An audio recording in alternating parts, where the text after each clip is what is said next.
दोस्तों, कुछ दोस्त स्पिरिचुअल हीलिंग के बारे में पूछते हैं और ये समझते हैं कि स्पिरिचुअल हीलिंग एक मेडिटेशन है।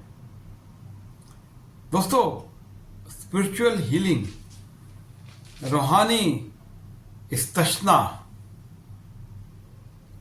इससे बहुत ऊपर की बात है, जिसे समझना तो बहुत आसान है, लेकिन इस पर कायम रहना बहुत मुश्किल। दोस्तों, आज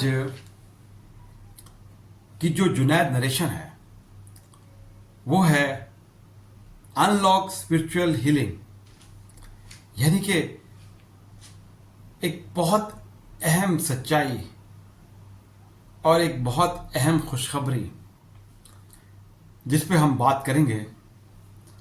और मैं चाहूँगा कि आप लोग मेरे साथ बने रहें जब तक आप इस वीडियो को मुकम्मल तौर पर नहीं देखेंगे।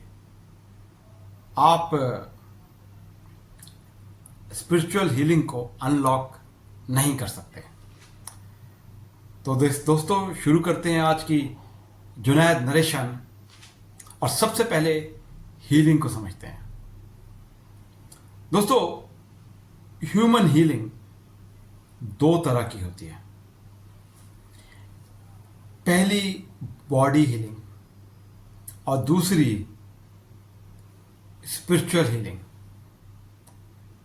बॉडी हीलिंग यानी हमारा जिस्म में जो हमें दर्द होता है, हमें जख्म लगता है, हमें खराश आती है, यहाँ तक कि हमारी कभी कभार हड्डी भी टूट जाती है, और फिर हम एक रिकवरी प्रोसेस में चले जाते हैं और फिर आहिस्ता आहिस्ता हम इसको बॉडी को हीलिंग प्रोसेस शुरू हो जाता है और हम ये समझते हैं कि हम मुकम्मल तौर पे हील हो गए। दोस्तों, यहाँ पर आपकी तवज्जो चाहूँगा और एक बहुत अहम पॉइंट जो यहाँ समझने के लिए बहुत ज़रूरत है कि जो इंसान ये समझता है कि वो मुकम्मल तौर पे बॉडी हील हो चुका है, वो कभी नहीं होती। यानी आपकी बॉडी कभी मुकम्मल तौर पे हील हो ही नहीं सकती। दोस्तों, इस बात को मैं आपको और ज़रा समझाना चाहूँगा अपनी ज़ाती मिसाल से, यानी अपने ज़ाती एक वाक़ये से। वो इस तरह कि काफ़ी साल पहले मेरे वालिद साहब की आंखों का ऑपरेशन था, जिसके लिए हमने उनको हॉस्पिटल में एडमिट किया और मैं भी उनकी देखभाल के लिए हॉस्पिटल में मौजूद था और दुआ गो था कि वालिद साहब की आंखें ठीक हो जाएं। ऑपरेशन कामयाब हुआ, वालिद साहब की आंखें ठीक हो गईं और हम हंसी खुशी घर वापस आ गए। लेकिन दोस्तों, कुछ ही अरसे बाद वालिद साहब का इंतकाल हो गया और फिर मैंने इन्हीं हाथों के साथ उनको कब्र में उतारा। उन्हीं आंखों के साथ जो कि अब खामोश थी।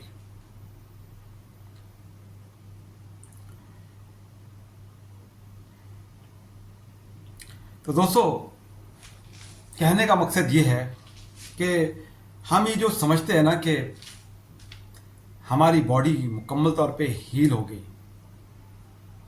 वो कभी हील हो नहीं सकती। क्योंकि जो बॉडी है जिसे हम अपना आप समझते हैं, एक्चुअली ये असल में हम हैं नहीं। तो दोस्तों, अब अपनी नरेशन का जो मेन पार्ट है, स्पिरिचुअल हीलिंग, उस पर आते हैं और इसको समझते हैं। दोस्तों, जैसे बॉडी हीलिंग होती है जिस्म की, इस तरह हमारी स्पिरिचुअल यानी हमारी रूह में भी बोझ होते हैं, दुख होते हैं। फर्क सिर्फ इतना है कि हमारा दिमाग जो है वो इससे हमारा ध्यान हटा देता है और हम इन्हीं दुखों और इन्हीं बोझों के साथ सारी जिंदगी गुजार देते हैं।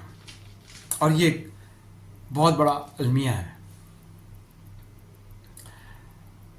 दोस्तों, मैं आपको इसके लिए एक मिसाल देना चाहूँगा जिससे आपको बात समझ में आ जाएगी। तो दोस्तों, काफ़ी सदियों पहले की बात है। एक अजीम-ओ-शान सल्तनत में एक बादशाह के घर एक बच्चे की पैदाइश हुई जिसका नाम उसके माँ बाप ने सिद्धार्था गौतमा रखा। सिद्धार्था गौतमा जो कि उस सल्तनत का वली अहद था और उसकी पैदाइश एक अजीम-ओ-शान महल में हुई और उसके माँ बाप ने उसको तमाम ज़रूरी और बेहतरीन सहूलियात अता फरमाई और यहाँ तक कि वो बच्चा एक खूबसूरत जवान बन गया। और फिर उसकी शादी भी उस शहजादी के साथ हुई जिससे तमाम शहजादे शादी करना चाहते थे। और फिर खुदा ने उसको एक नरीना औलाद भी दी और वो वली अहद से बादशाह भी बनने वाला था। दोस्तों, इन तमाम चीज़ों के बावजूद सिद्धार्था गौतमा के अंदर एक बोझ, एक दुख था और वो बोझ और वो दुख जिसके साथ वो काफ़ी सालों से ज़िंदगी गुजार रहा था। और वो अपने आप से एक सवाल करता था कि मेरे पास तो सब कुछ है लेकिन फिर भी ये बोझ और ये दुख आखिर क्यों। दोस्तों, इसी सवाल जो उसको अंदर अंदर बहुत ज़्यादा तकलीफ दे रहा था, आखिर उसने कई सालों के बाद एक फ़ैसला किया। एक ऐसा फ़ैसला जो उसके लिए भी आसान नहीं था।